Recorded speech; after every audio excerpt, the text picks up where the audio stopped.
जय श्री राम दोस्तों, आज हम बात करेंगे बेंगलुरु में हो रहे वाटर क्राइसिस की, जो न सिर्फ एक शहर के लिए बल्कि पूरे देश के लिए एक सीरियस प्रॉब्लम है। अगर समय रहते इसके लिए कदम नहीं उठाएंगे, आने वाले समय में और भी कई शहरों में इस तरह की मुसीबतों का सामना करना पड़ सकता है। तो चलो इस क्राइसिस को समझने के लिए और थोड़ा गहराई में जाते हैं। एक टाइम था जब बेंगलुरु को भारत की गार्डन सिटी के रूप में जाना जाता था। ये शहर तालाबों और हरियाली से भरा हुआ था, पर टाइम के साथ साथ चेंज आया। At the end of 20th century Bengaluru को भारत की सिलिकॉन वैली के रूप में जाना जाने लगा। Indian institute of science Bharat के टॉप हायर एजुकेशन और इंस्टीट्यूशन में से एक, जिसने बेंगलुरु की डेवलपमेंट में मेजर रोल प्ले किया। 60s और 70s में पब्लिक सेक्टर अंडरटेकिंग जैसे Hindustan aeronautic limited, Bharat electronic limited जैसी कंपनीज ने बेंगलुरु की किस्मत बदल दी। और फिर आया आईटी रेवोल्यूशन, जिसमें टेक्सास इंस्ट्रूमेंट, विप्रो और इन्फोसिस जैसी कंपनी के साथ मिलकर बेंगलुरु को टेक्नोलॉजी हब बना दिया। इलेक्ट्रॉनिक सिटी जैसे टेक पार्क्स ने बेंगलुरु की डेवलपमेंट और आगे बढ़ा दी। और कुछ कंपनीज ऐसी हैं जिनका ओरिजिनेशन बेंगलुरु से ही है, लाइक फोनपे, फ्लिपकार्ट, स्विगी, क्रेड। लेकिन डेवलपमेंट के साथ साथ आई वाटर की प्रॉब्लम। शहर के ग्राउंड वाटर लेवल गिरे, बोरवेल सूखे और 85% वाटर के सोर्सेज पोल्यूटेड हो गए। द इकोनॉमिक्स टाइम के एक आर्टिकल के according Bengaluru water supply and sewerage board ने 2 अप्रैल 2024 में रिसाइकल वाटर सप्लाई प्रोजेक्ट शुरू किया, जिसका मेन काम शहर के सभी वेस्ट वाटर को रिसाइकल करके रीयूज बनाना था। बेंगलोर की पॉपुलेशन करंटली 1.4 करोड़ है और वर्ल्ड पॉपुलेशन रिव्यू.com के एक आर्टिकल के अकॉर्डिंग यही पॉपुलेशन 2035 तक इंक्रीज होकर 1.8 करोड़ हो जाएगी। मतलब इनको और भी ज़्यादा वाटर की जरूरत होगी। और इन 1.4 करोड़ पॉपुलेशन को अभी 2600 million litre per day water की ज़रूरत होती है, लेकिन शहर को सिर्फ 2150 मिलियन लीटर वाटर ही मिल पा रहा है। और ये 2150 मिलियन लीटर में से 1450 मिलियन लीटर पानी कावेरी नदी से और 700 मिलियन लीटर पानी ग्राउंड वाटर से मिलता है। ग्राउंड वाटर को बोरवेल की हेल्प से निकाला जाता है। वो जो कि आईटी एम्प्लॉय है, उसका कहना है कि अगर हम घर से काम करें तो हम पानी और समय दोनों बचा पाएंगे। सबीर जो बेंगलुरु में ही रहता है, उसका कहना है कि सिचुएशन इतनी ख़राब हो गई है कि 2 से 3 बार उन्हें पानी चेक करने के लिए जाना होता है, क्योंकि कावेरी नदी का पानी हफ्ते में 1 से 2 बार ही सप्लाई हो रहा है। ये जो आपको स्क्रीन पर इमेज दिख रही है, इसे बोरवेल कहते हैं। DK शिव कुमार जी के मुताबिक बेंगलोर के लगभग 15,000 पब्लिक बोरवेल्स में से 6,900 बोरवेल सूख चुके हैं।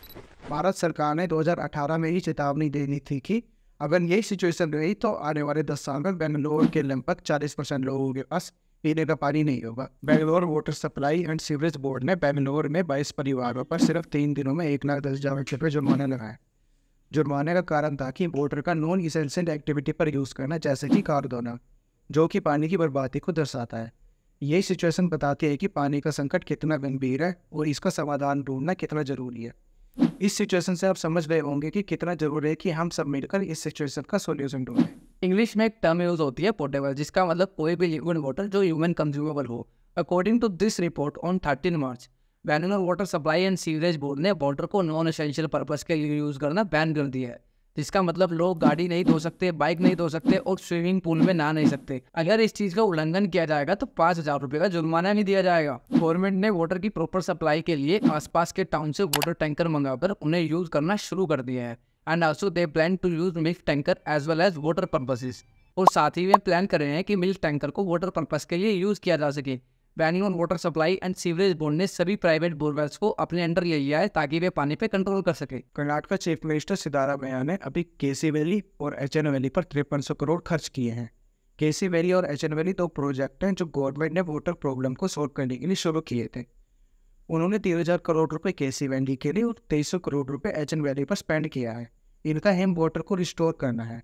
इनको अलग अलग फेज में शुरू किया गया है। जैसे फेज 1 में इनको 70 डेक्स को फिल करना है, जिससे वहाँ के डिस्ट्रिक्ट का ग्राउंड लेवल इंक्रीज होगा।